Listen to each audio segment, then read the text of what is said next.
Bekerja itu bukan hanya soal uang, tapi juga soal kepuasan dan kebanggaan atas hasil karya yang kita kerjakan.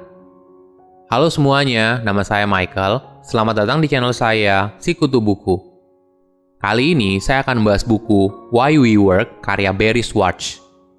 Sebelum kita mulai, buat kalian yang mau support channel ini agar terus berkarya, caranya gampang banget. Kalian cukup klik subscribe dan nyalakan loncengnya. Dukungan kalian membantu banget supaya kita bisa rutin posting dan bersama-sama belajar di channel ini.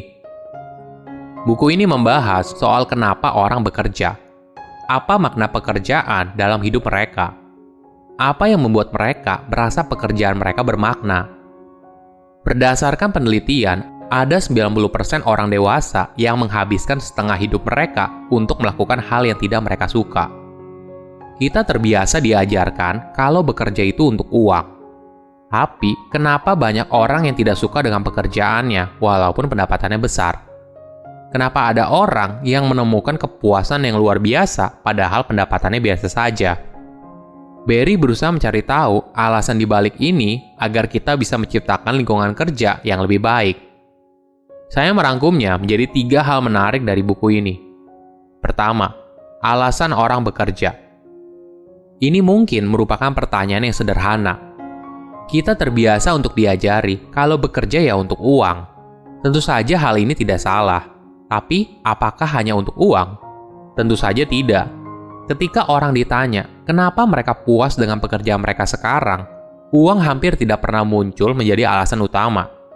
Alasan non-keuangan selalu menjadi daftar panjang alasan kepuasan orang dalam bekerja. Karyawan yang puas memiliki keterikatan dengan pekerjaan mereka. Maka itu, lingkungan kerja saat ini didesain dengan cara yang tidak ideal.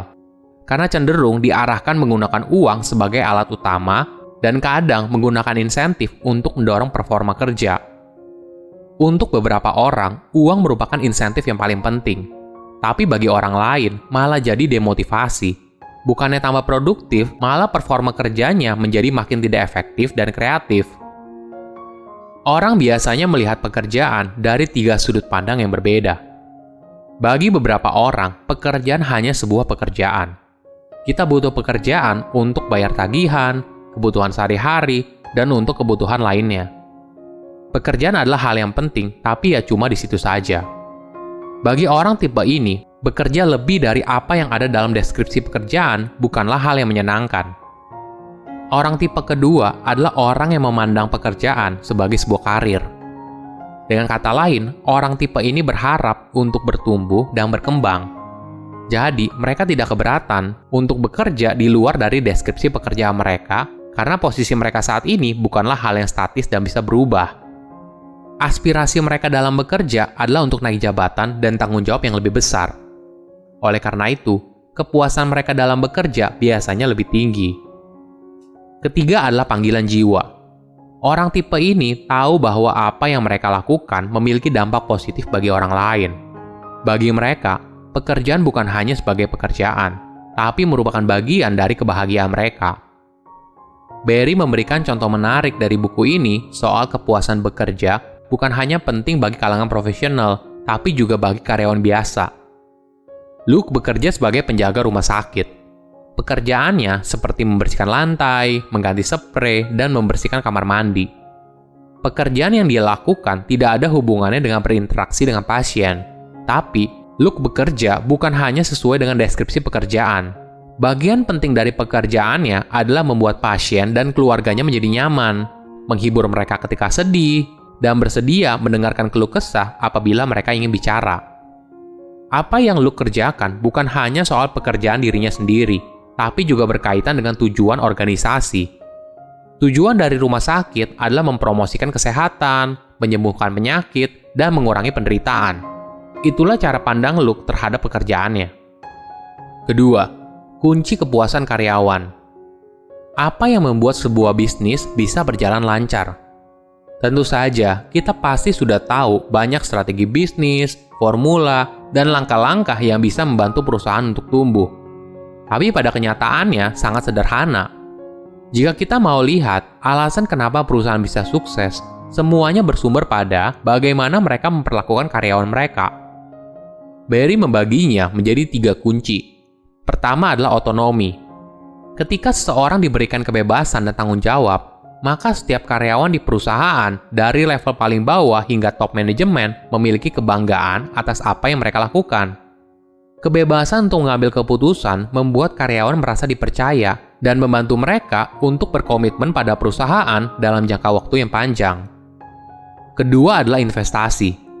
Banyak perusahaan besar yang sukses karena mereka mendedikasikan waktu, uang, dan upaya untuk mengembangkan kompetensi karyawan mereka. Contoh sederhananya yaitu melalui pelatihan. Karyawan akan merasa bahwa perusahaan menghargai mereka karena bersedia untuk mengembangkan kompetensi mereka. Ketiga adalah misi. Ini bukan sekedar pembicaraan saat pidato dari CEO, melainkan ini merupakan sesuatu yang penting dan harus secara konsisten dilakukan mulai dari top manajemen hingga produk yang dijual. Barry menceritakan kisah seorang pemilik usaha karpet. Sekitar hampir 30 tahun yang lalu, Ray Anderson merupakan seorang CEO dari sebuah perusahaan karpet bernama Interface. Walaupun usahanya sangat sukses, tapi di sisi lain, pembuatan karpet sangat merusak lingkungan. Ray pun berpikir, apa bagusnya meninggalkan uang yang banyak bagi anak cucunya, tapi harga yang harus dibayar adalah bumi yang rusak. Itulah yang membuat Ray mengambil keputusan besar. Dia berkomitmen untuk mengurangi pencemaran lingkungan dari usaha karpetnya hingga mencapai zero footprint pada tahun 2020. Ray pun sadar, untuk melakukan transformasi bisnis ke perusahaan yang lebih hijau pasti butuh biaya yang besar, dan dia siap untuk menerima kalau pendapatan perusahaannya berkurang. Pada tahun 2013, Interface berhasil mengurangi setengah penggunaan energinya dan beralih ke energi terbarukan. Semua usaha ini ternyata tidak mengorbankan keuntungan perusahaan.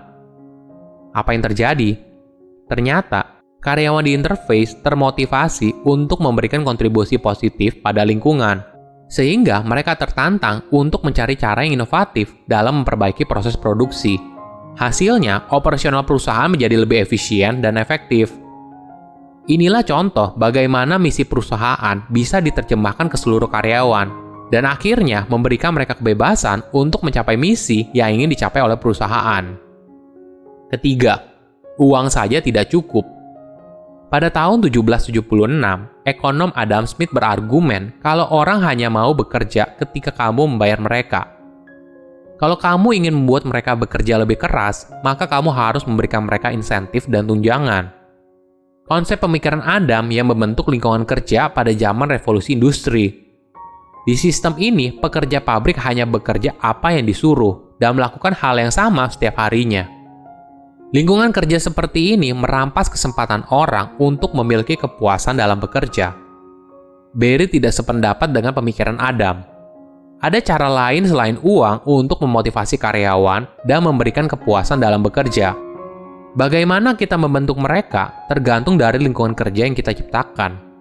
Insentif keuangan mungkin terlihat bagus di awal, tapi pada akhirnya ide ini memiliki resiko karyawan kehilangan hal lain yang lebih penting daripada hanya sekedar uang. Setiap orang punya alasan untuk bekerja, entah hanya sebagai pekerjaan, karir, atau panggilan. Di fase apapun yang kamu rasakan, bekerja itu idealnya tidak hanya soal uang, tapi juga soal kepuasan dan kebanggaan atas apa yang kamu kerjakan. Silahkan komen di kolom komentar pelajaran apa yang kalian dapat ketika baca buku ini. Selain itu, komen juga mau buku apa lagi yang saya review di video berikutnya. Saya undur diri, jangan lupa subscribe channel YouTube Sikutu Buku. Bye-bye.